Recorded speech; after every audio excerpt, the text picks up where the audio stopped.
New update पाने के लिए सब्सक्राइब, लाइक और शेयर कीजिए हमारे यूट्यूब चैनल को।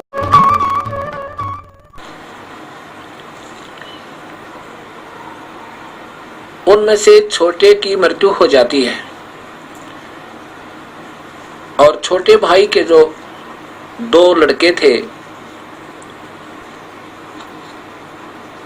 उनकी मां ने कहा कि बेटा तुम्हारे पिता अब नहीं रहे संसार में और तुम अभी बालक हो, कोई 13 वर्ष का, कोई 14 वर्ष का, तुम व्यापार नहीं कर सकते पुत्र। आप अपने ताऊजी के से अपना पार्टनरशिप कर लो, हिस्सा कर लो और पुत्र उनसे प्रार्थना करो कि ताऊजी हमें भी अपना पार्टनर बना लो, हमारे पिताजी नहीं रहे, हम बच्चे हैं। और ऐसा जाके कहो। और अब उनकी मां ने कहा कि बेटा मेरे पास ये कुछ लाल रखे हैं, ये 2-3 लाल रखे हैं बेटा, पैसे तो है नहीं, ये तेरे पिता के समय के लाल रखे हैं, इन लालों को ले जाओ और अपने ताऊजी को कह दो कि ये लाल गिरवी रख ले और हम अपना जब पैसा हमारा हो जाएगा, हमारे व्यापार में वृद्धि हो जाएगी, वो लाल हम छुड़वा लेंगे। तब तक आप इन लालों को गिरवी रख के और हमारे व्यापार का काम चलवा दो। दोनों भाई अपने ताऊजी के पास जाते हैं अपनी माता के द्वारा दिए गए लालों को लेकर। माँ ने ताऊजी के पास जाकर कहते हैं, ताऊजी मेरी माता जी कह रही हैं कि आप हमें अपने साथ व्यापार में हिस्सा कर लो, हमारे पिताजी नहीं रहे ताऊजी, हम बच्चे हैं, हमें ज्ञान नहीं है व्यापार का। ताऊजी ने कहा बेटा मैं तो स्वयं ही एक दिन कहने वाला था आपको, अच्छा हुआ आपने मेरे मुंह की बात छीन ली, आप ही कह दिया कि बहुत अच्छा। और साथ में कहा उन बच्चों ने कि ताऊजी मेरी माँ ने ये मेरे पिताजी के समय के रखे हुए लाल दिए हैं, इन लालों को आप रख लो, इनको गिरवी रख लो और व्यापार में काम चला लो। जब हमारे व्यापार में पैसा का धन वृद्धि हो जाएगी हम इनको गिरवी से छुटवा लेंगे। ताऊजी ने उन बच्चों के ताऊजी ने देखा, वो लाल खोले और उल्टे बांध के गठड़ी में उन पोटली में कहा बेटा ये तो बहुत कीमती है, इनको वापस रखा हो तेरी माँ के पास, और दूसरे शहर से ना वहां मेरा उधार चलता है और तुम्हें अपन उधार में ले आएंगे सारा पैसा वहां से सामान, और फिर आके यहाँ से ही तेरी माँ पे फिर लाल ले लेंगे और फिर लाल ले जाकर के वहां उनको गिरवी रखे आएंगे, उनको दे आएंगे पैसा। ऐसा करो बेटा। अब ठीक है ताऊजी जैसे आपकी इच्छा। उन्होंने आके दोनों बच्चों ने अपनी माँ से कहा माँ ये लाल रख लो, और ताऊजी ने ऐसे ऐसे कहा कि जब वापस आएंगे ना फिर इन लालों को ले लेंगे, वहां से तो उधार मिल जाएगा। उसकी माँ ने कहा बेटा ये रख दूंगी, जब चाहे ले लेना।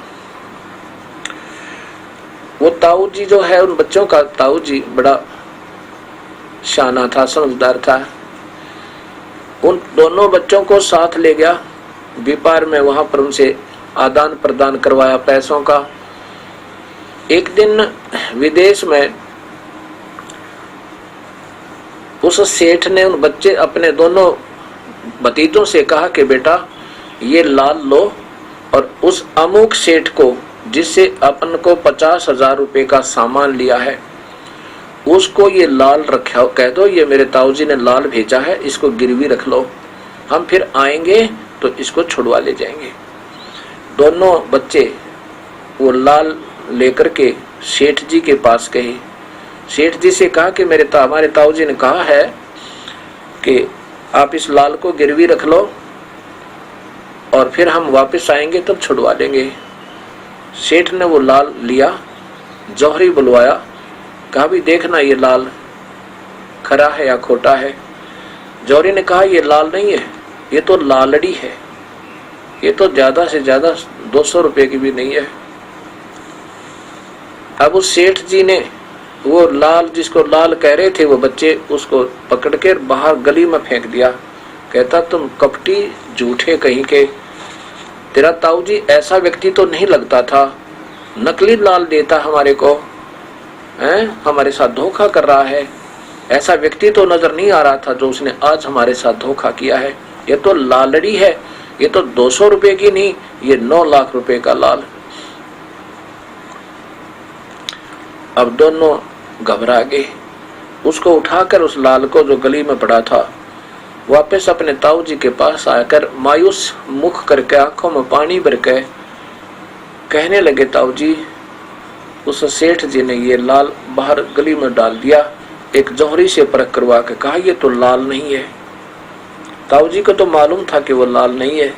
वो चाहता था कि बच्चों को झटका लगेगा तो फिर ये स्वयं सोचेंगे कि कैसा होता है, निरीक्षण हो जाएगा इनका। फिर कहने लगा वो सेठ, बेटा मेरे से गलती होगी। ओहो, अरे लाल तो इधर रखा था, मैंने तो यार लालड़ी दे दी बेटा तुम्हारे को। फिर उन बच्चों ने देखा उसमें तो बहुत फर्क अंतर है, दिन और रात का अंतर है। कहता ये ले जा बेटा और अक्षमा याचना करना और कहना सेठ जी को कि मेरे ताऊ जी से भूल लगी, गलती से वो दूसरी तरफ रखा हुआ लालड़ी दे दी और लाल इधर रखा था, अक्षमा याचना करना बेटा। अब दोनों के दोनों गए और सेठ से कहा, सेठ जी मेरे ताऊ जी का धोखा लग गया, वो गलती से लाल एक तरफ रखा था, लालड़ी दूसरी तरफ, वो धोखे से लालड़ी दे दी। तब सेठ जी ने वो लाल देखा और जौहरी बुलाया। जौहरी बोला ये है वो लाल, हाँ देखा ना बेटा। अब ऐसे ऐसे उनको ऐसा झटका लगा, वो निरीक्षण हो गया कति पक्का लाल कौन सा, लालड़ी कौन सी। जिस लालड़ी को वो लाल समझते थे उसका पता लग गया तो लाल है नहीं है, लालड़ी है। यानी ये तो बहुत, उसकी तुलना में तो बहुत कम कीमत ही नहीं समझो। अब वापस आ जाते हैं अपने ताऊ जी के साथ दोनों बच्चे। सेठ ने कहा बेटा जा अपनी माँ से वो लाल ले आओ, एक ही ले आना बेशक, और उन तेरी माँ को कहना कि कुछ पैसों की जरूरत पड़ेगी ताऊ जी को, और वो लाल ले आओ, गिरवी रख देंगे। दोनों बच्चे गए। माँ ने सीने से लगाया, आगे बेटे, आगे आगे माँ वो लाल दो जो आपके पास रखे। और ताऊ जी ने ना गुना बहुत ज्यादा उधार ले आए हैं सामान, वो पैसे लाल गिरवी रख के अपना कर्जा उतारेंगे। उसकी माँ कहने लगी ठीक से बेटा, जो के तो रखे हैं और ले जाओ, पहले खाना खाओ, खाना खुना खा के, और कहा ले ये लाल ले जाओ। जब उन्होंने लाल देखा वहीं पर, वो तो लालड़ी थी, लाल नहीं थे, क्योंकि उन बच्चों को वहां परीक्षा होगी थी, निरीक्षण करना आ गया था, परख होगी थी। तब कहने लगे माँ, ओहो माँ आप तो बहुत बोली हो। ए माँ आपको तो कोई भी कुछ बहका दे उसी तरह उसको सत्य मान लेती हो। ये लाल नहीं है, ये तो लालड़ी है जिनको तू अब लाल बताओ थे। हे पिताजी, ताऊ जी के सामने बेइज्जती हो जाती मेरी आज। माता जी ऐसे ऐसे हम एकदम लालड़ी ले गए थे, गलती से ताऊ जी ने लालड़ी दे दी थी, और सेठ ने ना जोरी ने फेंक दिया था उसको बाहर, कहा था ये लालड़ी नहीं है। और फिर जब लाल दिया ना ताऊ जी ने, जब जौहरी ने कहा था ये है वो लाल, ये 9 लाख रुपए का। माँ या तो कहते 200 रुपए की भी कोई ना एक है। तो उसकी माँ बोली बेटा के बताऊं, मुझे तो मालूम नहीं, मैंने तो सोचा लाल ही होंगे, तेरे पिताजी के समय के रखे थे। वो दोनों बच्चे अपने ताऊ जी के पास आकर कहते हैं ताऊ जी मेरी माँ नवा बहुत बोली है, उसने बेचारी ने कोई कुछ बहका दे वो सत्य मान देती है, वो लाल नहीं थे ताऊ जी, वो तो लालड़ी थी। अब वो सेठ कहता है बेटा ये उस दिन भी लालड़ी थी जिस दिन तुम मेरे पास लेकर आए थे, और मैंने कहा था रखा हो इनको। यदि मैं उस दिन तुम्हें कह देता ये लाल नहीं है ये लालड़ी है, तुम्हारी माँ भी ये कहती कि हमारे सिर पे धनी नहीं है, बच्चों का पिता मर गया है, अब हमारे लालों को भी लालड़ी बता रहे हैं। बेटा अब तुम स्वयं सियाने हो गए और स्वयं फैसला कर लिया बेटा, बहुत अच्छा हुआ। तो भगत समाज को ये परिभाषा प्रभु की लाल और लालड़ी की परख करवाओगी। आप स्वयं सियाने हो जाओगे और स्वयं अपने आप ही महसूस करोगे हम कहाँ खड़े थे, इन भोले संतों के आसरा लिए, जिनको ये नहीं मालूम ब्रह्मा विष्णु महेश ये जन्म और मरण वाले हैं। ब्रह्मा विष्णु महेश को ये अजर और अमर बताते हैं, इनको सर्वशक्तिमान बताते हैं। तो बताओ इनके ये कैसे पारखू होंगे, इनके पास क्या ज्ञान होगा, ये स्वयं सोचना होगा। अब आपको दिखाता हूँ देवी भागवत महापुराण। ये देखिएगा देवी भागवत महापुराण,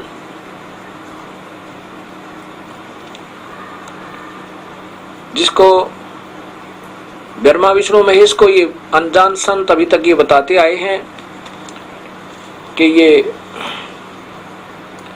अजर और अमर है, इनका जन्म नहीं होता, सर्वशक्तिमान है। गीता प्रेस गोरखपुर से ये देखिए, और इनके संपादक हैं हनुमान प्रसाद पोदार, चिमन लाल गोस्वामी, और ये गीता प्रेस गोरखपुर से प्रकाशित है।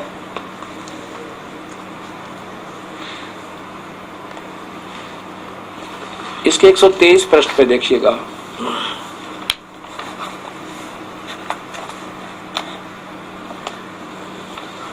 ये 123 पृष्ठ पे है। यहां देखिएगा, तुम शुद्ध स्वरूपा हो, यह संसार तुम्ही से उद्भासित हो रहा है। मैं, विष्णु जी कह रहे हैं, मैं ब्रह्मा और शंकर हम सभी तुम्हारी कृपा से विद्यमान हैं। हमारा आविर्भाव और तिरोभाव हुआ करता है, केवल तुम ही नित्य हो, जगत जननी हो, प्रकृति और सनातनी देवी हो। अब आगे देखो, इसी पे इसी साइड में बिल्कुल साथ ही है। भगवान शंकर बोले, देवी यदि महाभाग विष्णु तुम्ही से प्रकट हुए हैं तो इनके बाद उत्पन्न होने वाले ब्रह्मा भी तुम्हारे ही बालक हुए। फिर मैं तमोगुणी लीला करने वाला शंकर क्या तुम्हारी संतान नहीं हुआ? अर्थात मुझे भी उत्पन्न करने वाली तुम ही हो। अब इसी में नीचे देखिएगा, यहां देखिएगा नीचे, ये क्या कहते हैं, इन्हीं तीनों गुणों से उत्पन्न हम ब्रह्मा विष्णु एवं शंकर नियमानुसार कार्य में तत्पर रहते हैं। हम ये तीनों देवता तो जगत का कार्य संभाले रहते हैं, तुम्हारे ही रूप हैं। अब यहाँ लेखक ने केवल सरलार करने में थोड़ी सी गोलमोल कर दिया। ये लिखना ये था कि रजगुण ब्रह्मा, यहाँ शंकर जी कह रहे हैं कि मैं तो तमोगुण बढ़ा दिया और ब्रह्मा रजोगुण और विष्णु तमोगुण किस लिए बनाया था माई आपने, यदि आप हमारे ऊपर दयालु हो तो। अब इस दास ने ये और एक्स्ट्रा मेहनत करनी पड़ रही है, क्योंकि अब दूसरी तीसरी आपको दिखाऊंगा, वो जाके क्लियर करेगी, क्योंकि उसमें संस्कृत भी साथ है। ऐसा इन अनजानों ने ना जानबूझ करके कहीं को ये ना सोचा कि ब्रह्मा विष्णु महेश रजगुण सदगुण तमगुण है और गोल मोल करते रहते हैं। अब इनको ये समझ तो आई नहीं और शास्त्रों को उलझा दिया। ये देवी भागवत महापुराण देखिएगा, देवी भागवत सभाष्टकम, और ये खेमराज श्री कृष्ण दास प्रकाशन बम्बई से प्रकाशित है। इसका सकंद तीसरा देखिए,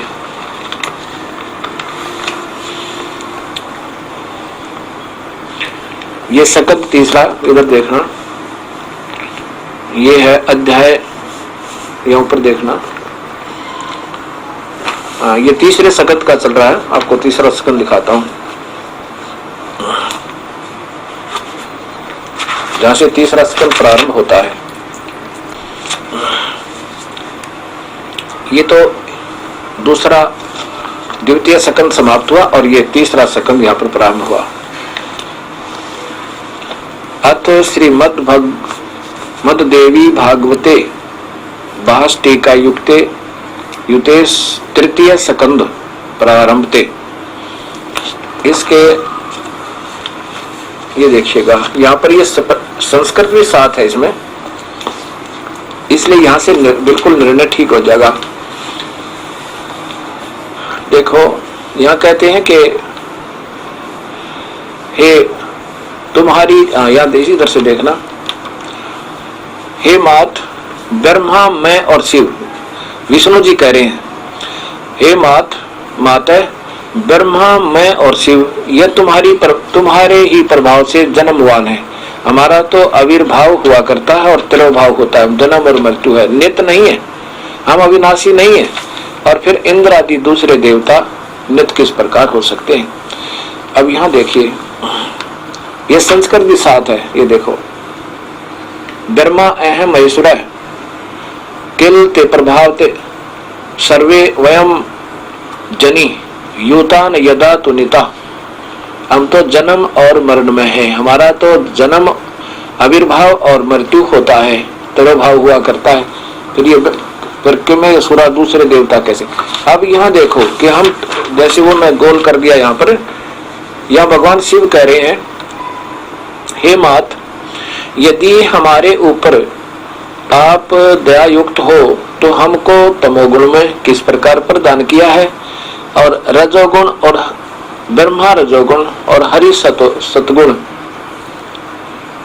ये देखो, ब्रह्मा रजगुण हरि विष्णु सतगुण कैसे बना दिया। या नीचे देखो, यहाँ लास्ट में युक्त किए हैं। हम क्यों इस तीनों गुण युक्त कर दिए, हम कैसे तीनों गुण बना दिए। अब यहाँ संस्कार देखो, ये स्पष्ट बताओगी। यहाँ देखिएगा, यदि दया धर्मना न सदम अहम विके कथम अहम विहिता च तमोगुण। और कमल जय यह कमल से उत्पन्न होने वाला ब्रह्मा को आपने रजोगुण संभव रजोगुण बना दिया, और सुवित किमम सतोगुण हरि, और हरि को आपने सतगुण क्यों बना दिया। यदि आप हमारे पर दयावान हो दयालु हो तो हमको ये तीनों गुण क्यों बना दिया, तीनों गुणों में युक्त कर दिया। अब ये लाल और लालड़ी की पहचान भगत समाज को हो रही है। हमने ये दोबारा सोचने पर विवश होना पड़ेगा कि हम कहाँ खड़े हैं। ये मनुष्य जीवन केवल प्रभु प्राप्ति आत्म कल्याण के लिए है, और बाकी हम अपना प्रारंभ भोग रहे हैं। जिन संतों के आज लाखों शिष्य हैं, वो संत बहुत पुण्यात्मा है, जन्म जन्म के ऋषि हैं, और अब अपनी पिछली मलाई को खा रहे हैं, क्योंकि ये काल भगवान पूरी सुविधा देगा उनको। कार भी जहाज भी सारे ठाठ करा है, उन्हीं की मलाई खा रहे हैं, और आगे की भक्ति उनकी माइनस कर रहे हैं। भविष्य कुछ नहीं बन रहा, क्योंकि शास्त्र विरोध साधना अर्जुन ना इस लोक में सफल हो सकता और न परलोक में। इसलिए तेरे लिए शास्त्र ही प्रमाण है, और उसी तरह तूने ये करना चाहिए। ये हमने अपने शास्त्रों को यानी सत ग्रंथों को फिर उठाना पड़ेगा। गीता जी अध्याय नंबर 16 के लास्ट के दोनों श्लोकों में लिखा कि अर्जुन अब देख ले, शास्त्र अनुकूल साधना करने से बात बनेगी। जो पुरुष शास्त्र विधि को त्याग कर अपनी इच्छा से मनमाना आचरण करता है, वह न सिद्धि को प्राप्त होता है और न परम गति को। कण की बातें, और ना ही सुख को। भविष्य में कोई सुख नहीं होगा, अब वर्तमान में अपना जो कर्म है वो भोग रहा है। इसलिए अर्जुन तेरे लिए कर्तव्य और अकर्तव्य की यानी जो भक्ति जिस ढंग से करनी चाहिए जैसे नहीं करनी चाहिए, गीता प्रमाण है। ये शास्त्र यानी गीता ही प्रमाण है और अन्य शास्त्र ही प्रमाण है। ऐसा जानकर तू शास्त्र विधि से निहित कर्म करने योग्य है, यानी वो कर्म कर जो करने चाहिए। ये अन्य पूजाएं मत करवाई, जैसे गीता में बताई ऐसे करो, जब ये बात बनेगी।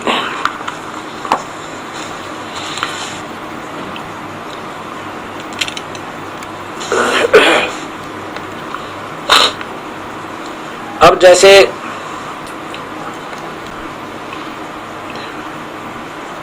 ये अनजान संत अभी भी कहते हैं शिव जी मृत्युंजय है, शिव भगवान ही अजर और अमर है, इनका विनाश नहीं होता, यही सर्वेश्वर है, सबके रचने वाले हैं।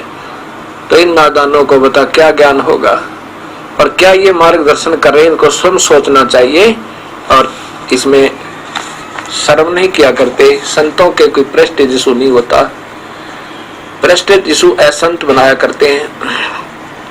अगर मुझसे, क्योंकि मैं ज्यादा हिंदी और संस्कृत का ज्ञाता नहीं हूँ, ज्यादा संस्कृत का ज्ञाता नहीं हूँ, फिर भी परमात्मा की रजा है परमात्मा जो चाहे सो कर सकता है, उसको तो एक निमित्त बनाना होता है।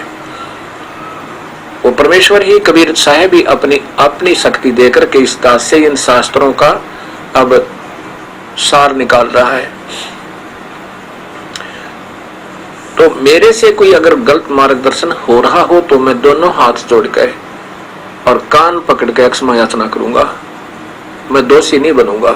मुझे नहीं चाहिए, ना शस चाहिए और ना मुझे यहाँ की प्रभुता चाहिए। मुझे प्रभु चाहिए, और प्रभु के चाहने वाले प्रभुता कभी नहीं चाहा करते। तो वो प्रभु को कभी नहीं प्राप्त कर सकते जिनमें स्वयं प्रभुता आ जाती है। अब इसमें क्या है, परब्रह्म और ये ब्रह्म, ब्रह्म है ये क्षर पुरुष काल भगवान, इसके 21 ब्रह्मांड हैं और परब्रह्म के 7 शंख ब्रह्मांड में हैं। इनमें जन्म और मरण जीव का नहीं मिट सकता। पूर्ण परमात्मा कबीर साहब की भक्ति से, वो कबीर पंथी नहीं मानना कि वो कबीर पंथी से नाम ले ले।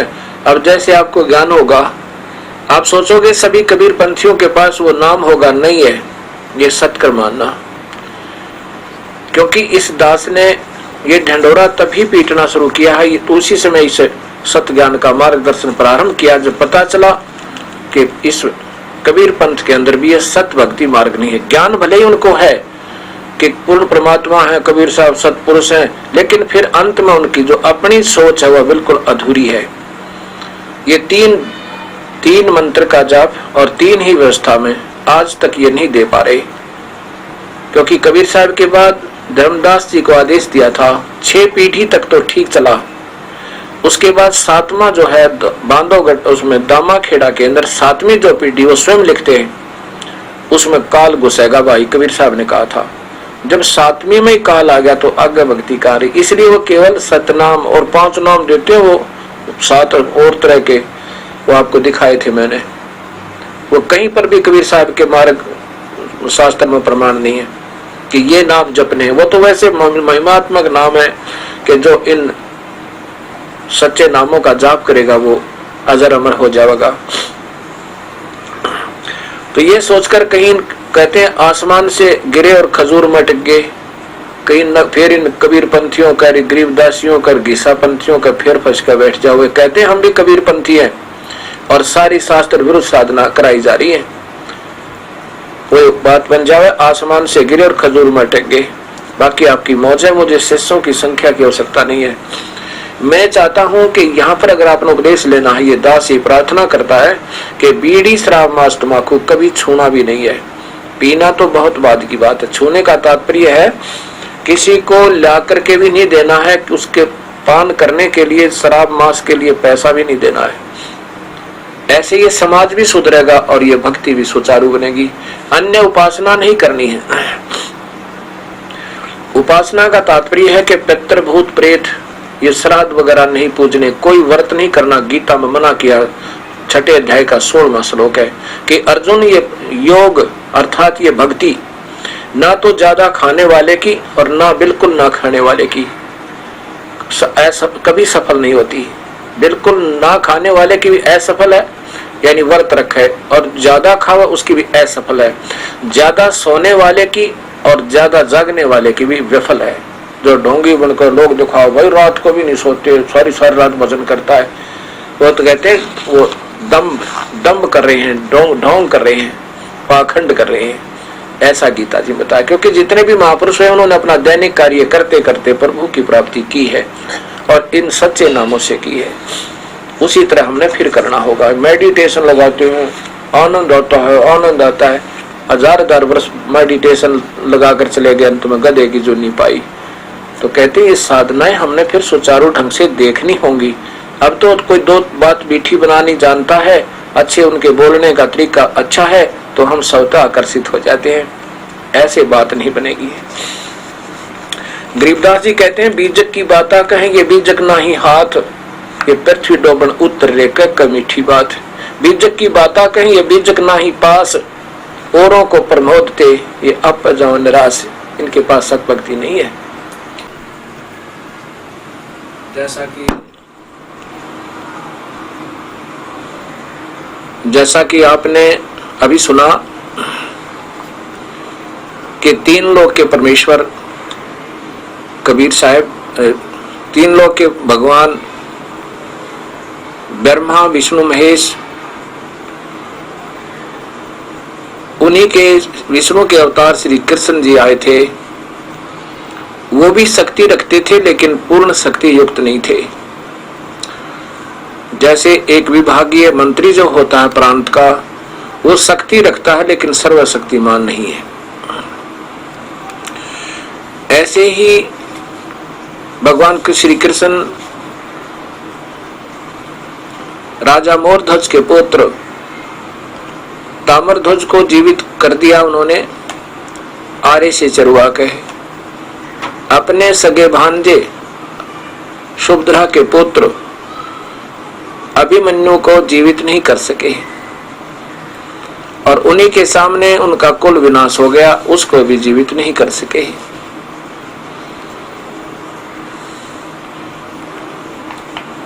अब कबीर परमेश्वर के बारे में आपको ज्ञान देगा ये दास कि कबीर परमेश्वर अनंत कोटि ब्रह्मांड के मालिक हैं। पूर्ण ब्रह्म, सर्वशक्तिमान, सर्व ब्रह्मांडों के रचयिता,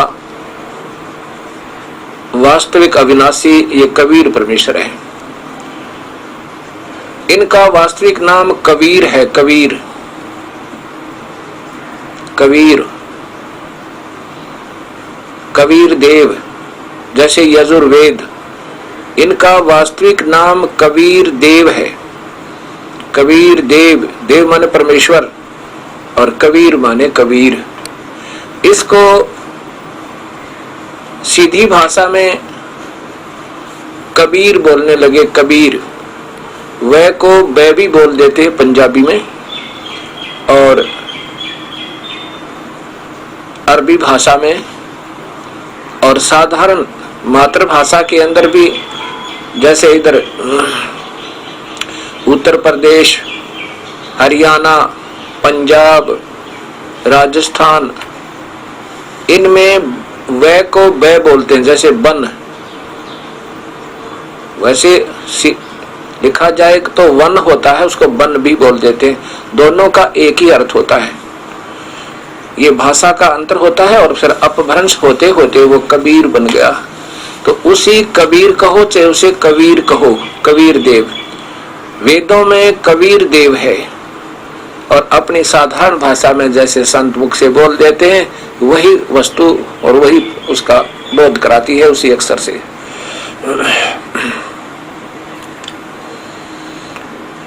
कबीर परमेश्वर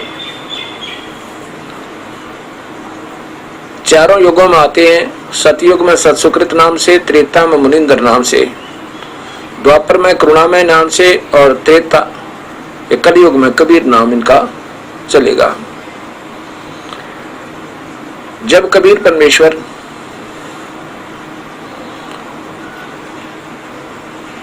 कलयुग के अंदर आए, अब प्रसंग चल रहा है कि भगवान श्री कृष्ण ने मोरध्वज के पुत्र ताम्रध्वज को जीवित कर दिया, तो वो भी तो भगवान है। ऐसा प्रभु कबीर साहब में ऐसी कौन सी विशेषता है जिसको हम उनसे शक्तिमान माने।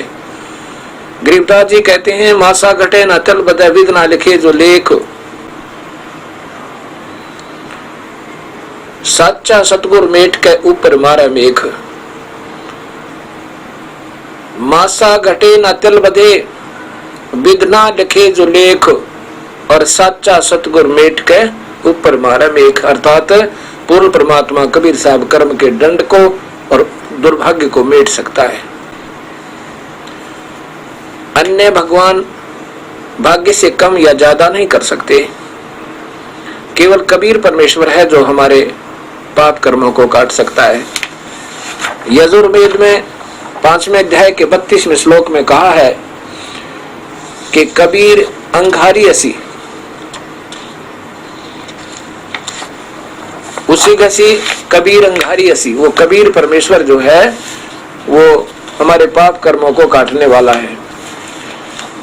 ये दास ने एक पुस्तक तैयार करा है, ये दास, इसमें ये अलग अलग संधि छेद भी आपको मिलेंगे पढ़ने को, परिभाषा प्रभु की। अध्याय नंबर 5 नीचे देखिएगा।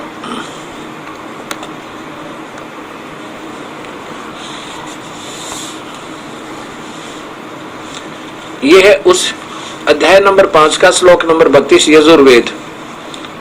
यजुर्वेद अध्याय नंबर 5 का श्लोक नंबर 32, इसमें लिखा है, उसी गसी कबीर अंगारी हसी। अंगारी, अंगारी माने पाप काटने वाला, पापों का शत्रु। अंगारी वो कबीर हसी। अब इसको अनजान कहते हैं तो कबीर तो है ही नहीं, कबीर शब्द है और फिर इसको कवि लिख देते हैं लास्ट में। अब यजुर्वेद को क्या लिखेंगे? ये यजुर्वेद है। यजुर्वेद, इसके कबीर के साथ देव लगा देंगे तो कबीर देव ही बोला जाएगा। और मान लीजिए यजुर्वेद को अलग कर दिया तो इसको यजु भी लिख देंगे तो भी उसी गुणों से युक्त होगा जो इसके अंदर यजुर्वेद में ऋचाएं हैं, प्रभु की स्तुतियां हैं, वो बतानी पड़ेगी कि उस यजुर्वेद में, तो ये यजुर्वेद ही माना जाएगा। और जो गुण सारे वेदों ने गाए हैं वो बताना पड़ेगा, वो कबीर असी, वो कबीर देव है, वो कबीर परमेश्वर है जो बंधनों का शत्रु है, बंदी छोड़ है।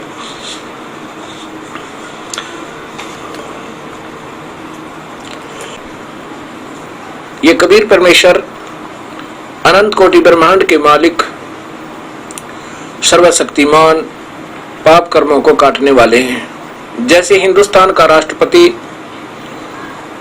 फांसी की सजा को भी माफ कर सकता है, अन्य कोई नहीं कर सकता।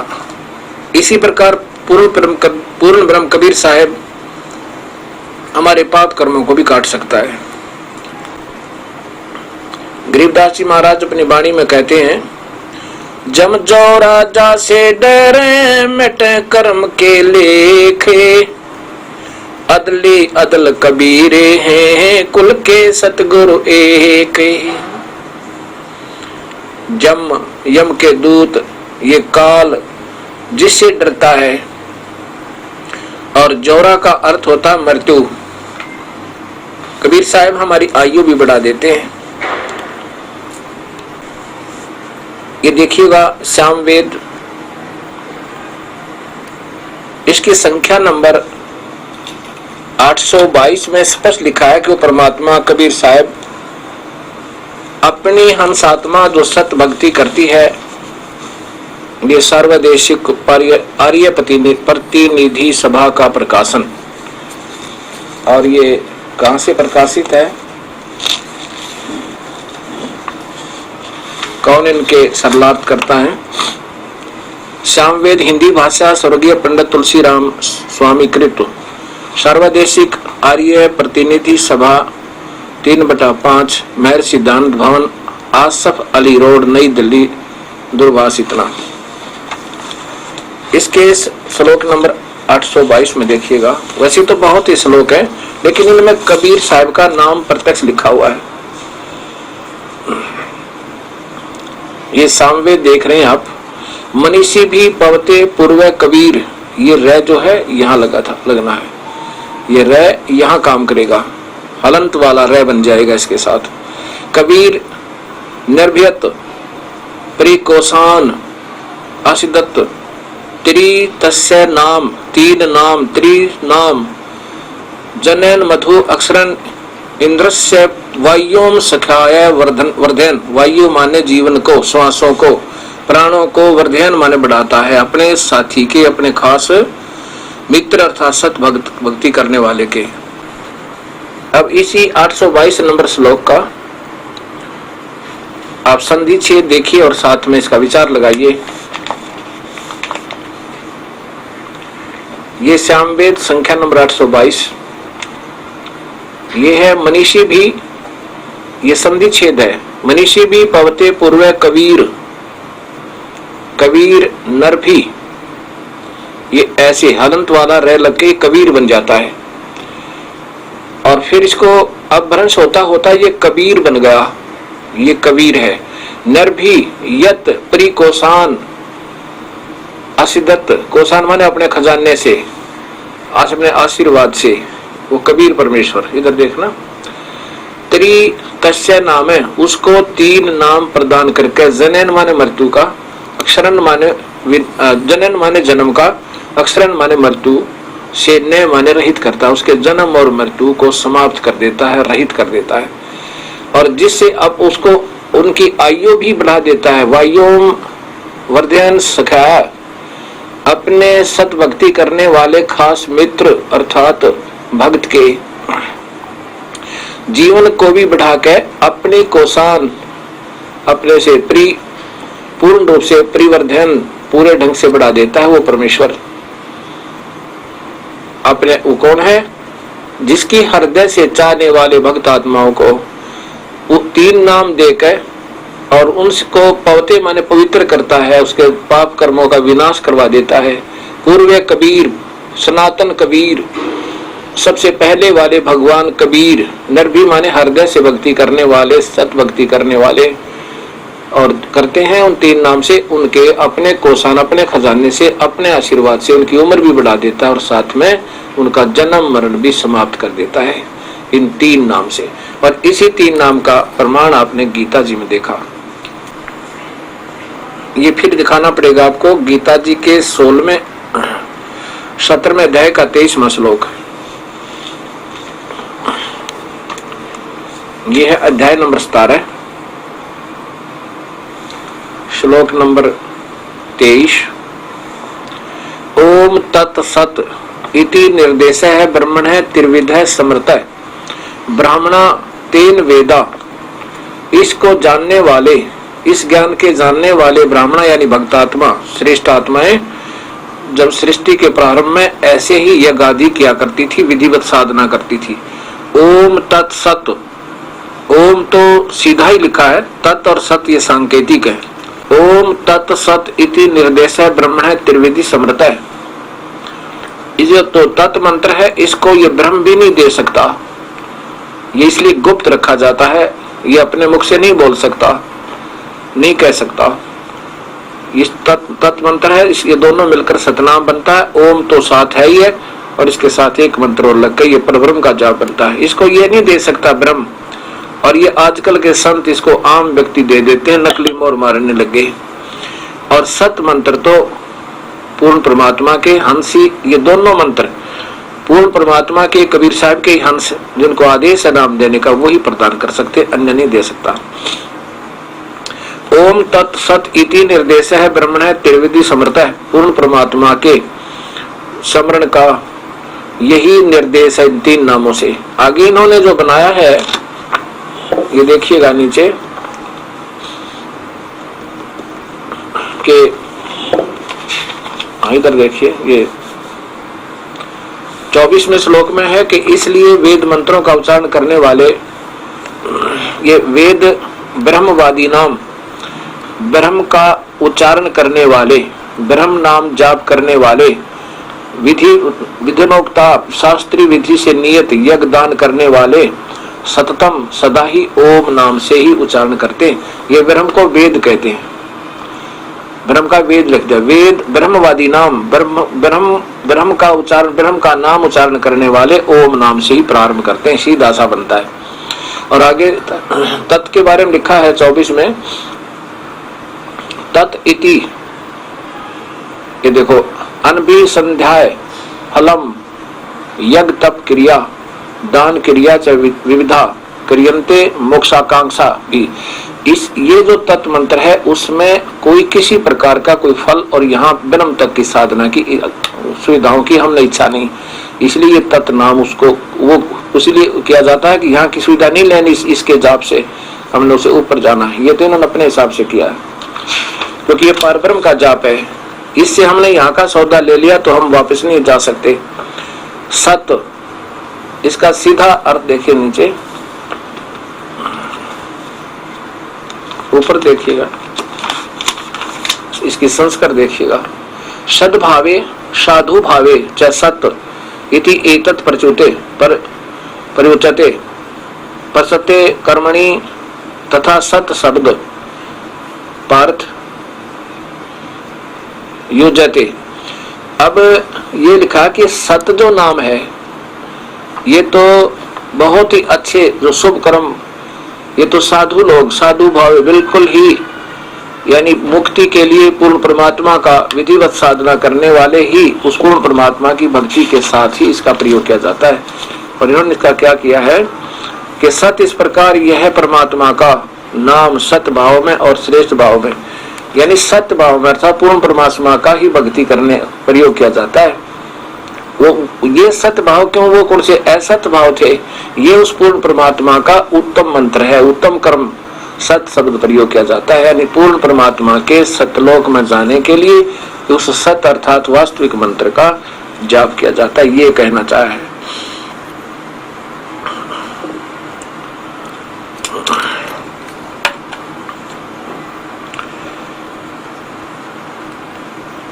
कबीर साहब काशी के अंदर, बनारस में, कलयुग में बनारस के अंदर उत्तर प्रदेश में एक बहुत ही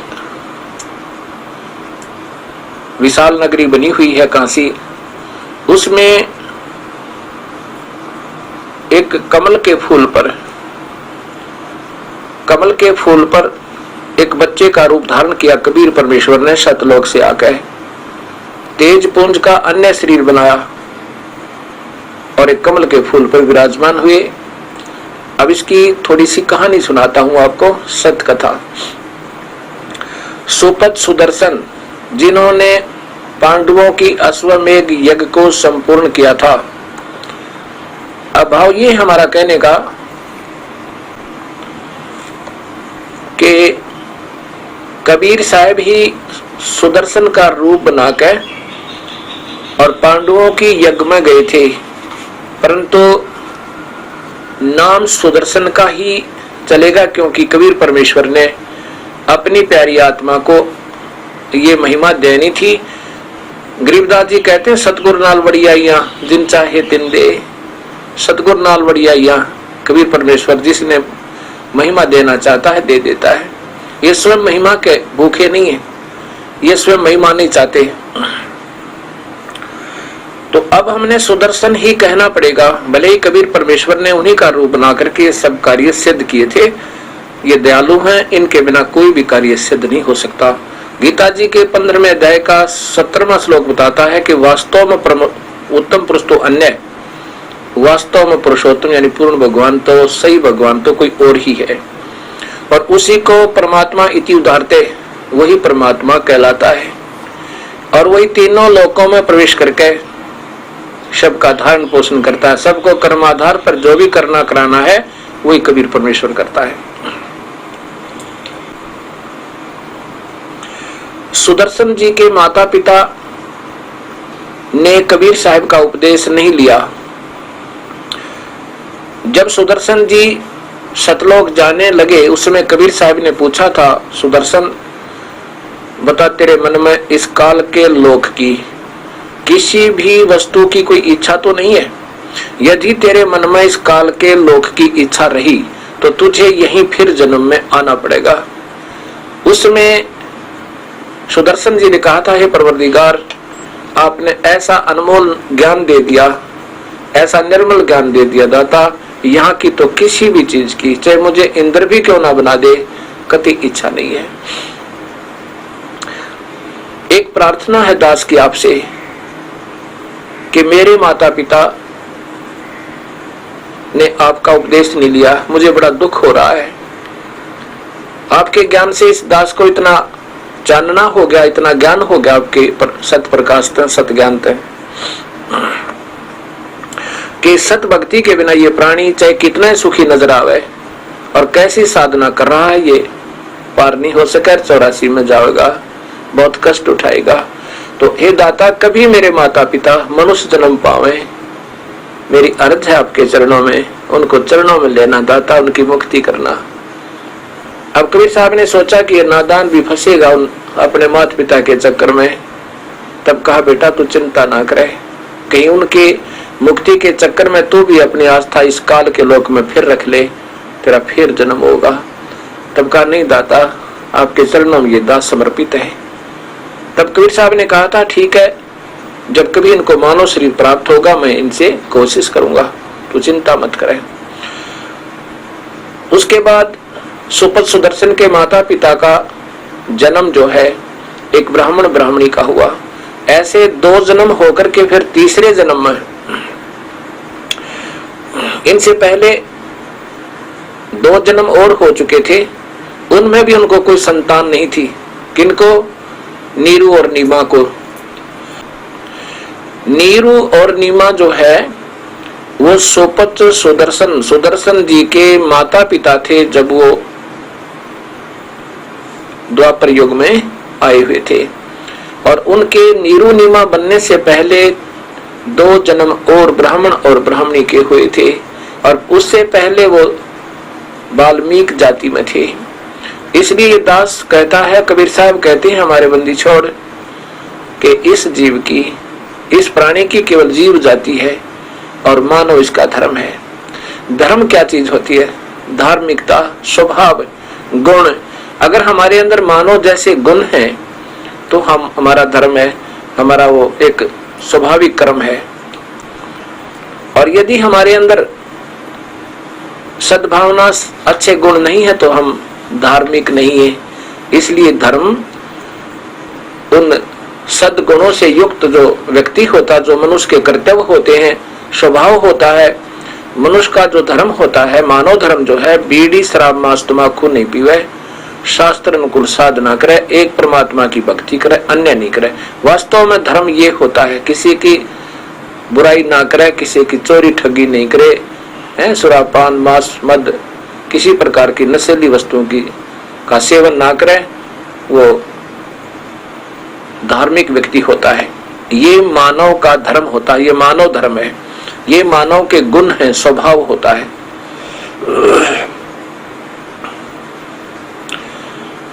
तो कबीर साहब ने अपने वचन को याद रखा। उन पहले वाले दोनों जन्मों में भी कबीर साहब उस नीरू नीमा, जो अब नीरू नीमा बने थे, उनसे मिले, लेकिन उन्होंने माना नहीं था।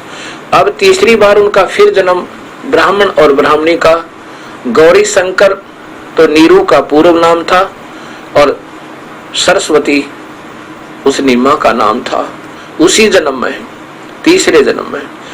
अब ये गौरी शंकर और सरस्वती बहुत ही अच्छे ब्राह्मण थे। ये प्रभु से डरने वाले थे, भगवान शिव के उपासक थे और बहुत ही अच्छे उपासक थे। निष्कपट भावते, निस्वार्थ भावते अपने प्रभु शिव की उपासना का मार्गदर्शन किया करते थे। जैसा इन भक्तात्माओं को पुराणों के आधार पर ज्ञान था, उसको भी अपने निष्कपट भावते और निस्वार्थ भाव से केवल परमार्थ के उद्देश्य से ही प्रचार उनका किया करते थे, कथाएं सुनाया करते थे, भगवान शिव की लीला सुनाते थे। अन्य उस समय के ब्राह्मण जो नकली ब्राह्मण थे, वो गुमराह किया करते थे दुनिया को और अपनी रोजी रोटी का धंधा बना रखा था। और उस समय के लोग ज्यादा, काशी के भक्त आत्मा ज्यादातर नीरू, उस गौरी शंकर को ज्यादा और सरस्वती को ज्यादा पसंद किया करते थे। उस समय मुसलमानों ने ये देखा कि ये तो बहुत ही ज्यादा, गौरी शंकर जो है बहुत ज्यादा प्रचार करा हिंदू धर्म का और शिव जी की बहुत ज्यादा महिमा गाता है, सब जगह इसने वाह वाह कर दिए। उसके कारण उन्होंने सोचा कि इसको दाव लगा के, मुसलमानों ने सोचा कि कभी दाव लगा के इसको मुसलमान बनाएंगे, अर्थात फिर ये हिंदू इसको अपने धर्म से रिजेक्ट कर देंगे। मुसलमानों को ज्ञान था कि अन्य जो ब्राह्मण, नकली ब्राह्मण थे, इस गौरी शंकर ब्राह्मण से ईर्ष्या करते थे। गौरी शंकर क्या करते थे, जो भी कथा करने का पैसा आता था उसको अपने रोजी रोटी के लिए, अपना शाम के आटे के लिए रख लेते थे और बाकी का भंडारा कर देते थे। वो उसमें से दुरुपयोग नहीं करते थे। और इसकी उनकी ऐसी अच्छी सच्ची लगन को देखकर दुनिया उनकी अनुयायी हो गई थी। इससे अन्य ब्राह्मण जो रोजी रोटी बनाए हुए थे प्रभु की कथाओं को, उन्होंने उनसे ईर्ष्या बन गई और इसका ज्ञान मुसलमानों को था।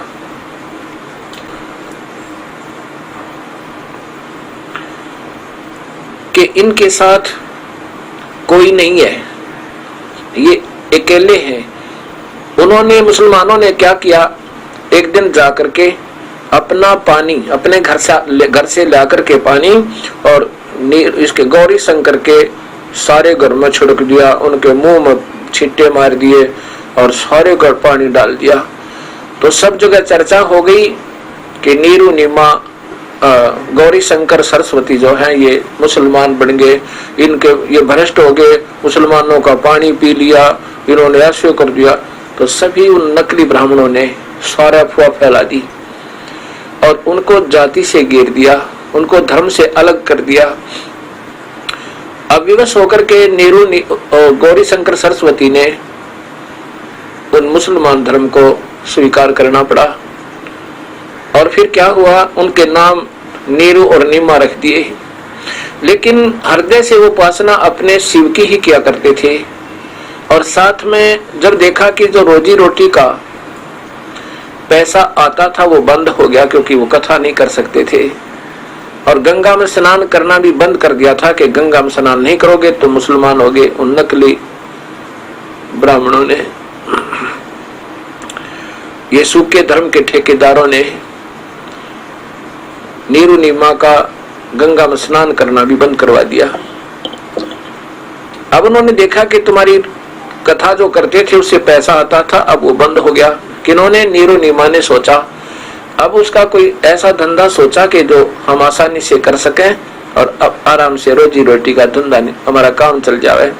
उन्होंने एक कपड़ा बुनने की खड्डी लगाई और ऐसे फिर वो खड्डी का काम यानी जुल्हे का काम करने लगे। और फिर धीरे धीरे उनको वो जुल्हा नाम पड़ा, क्योंकि काम करने से ही जाति बनती है। उसके बाद वो नीरू नीमा जुल्हा कहलाने लगे। 10-15 वर्ष तक, 20 वर्ष तक उनका कोई संतान नहीं हुई और इतने में उनका नाम जुल्हा पक गया। अब नीरू नीमा जो है उसकी पत्नी थी नीरू की, बहुत प्रार्थना किया करती थी, हे भगवान शिव जी, हे परवरदिगार, हे सर्वशक्तिमान, आपकी दासी को भी एक खिलौना दे देते, मेरा भी काम चल जाता, संसार में हमारा सिर हो जाता, साझा हो जाता। हे दाता, ऐसा हमारे से कौन सा दुष्कर्म हुआ है कि हमारे पुत्र नहीं हुआ।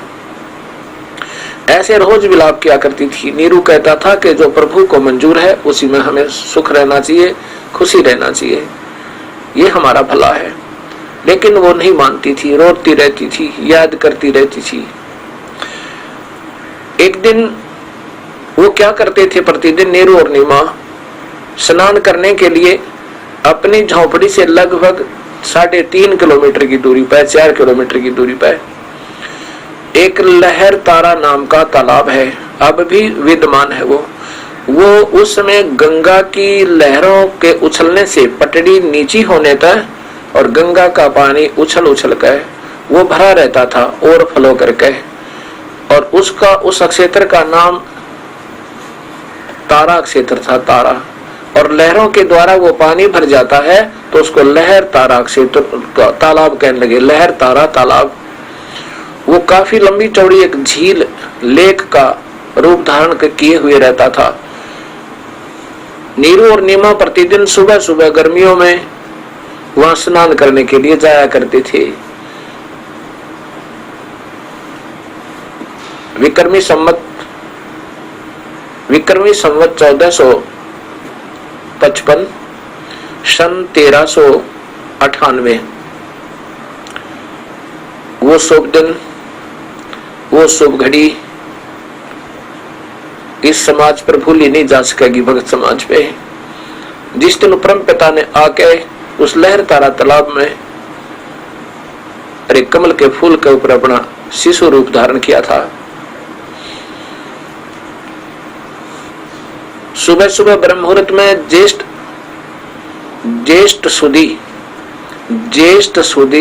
उतरते की पूर्णिमा, ज्येष्ठ समाप्त हुए वो पूर्णिमा, सुबह सुबह ब्रह्म मुहूर्त में, ब्रह्म मुहूर्त होता है सूर्य उदय होने से लगभग 1.5 घंटा पूर्व का समय जो होता है उसको ब्रह्म मुहूर्त कहते हैं।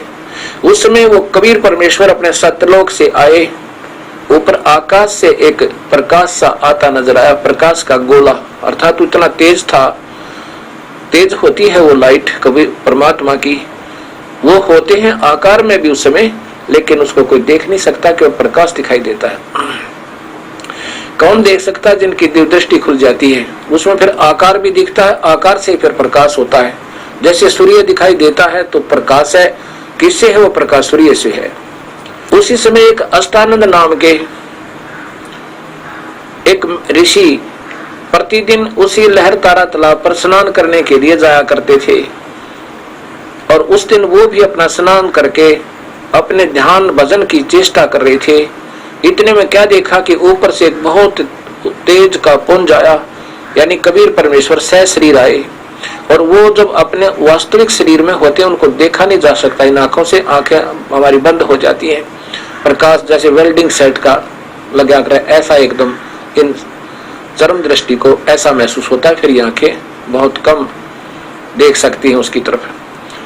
तो अष्टानंद जी ने देखा कि ऊपर से एक बहुत तेज प्रकाश आ रहा है, प्रकाश का समुपुंज, और आकर के कमल के फूल के ऊपर परिवर्तित हो गया।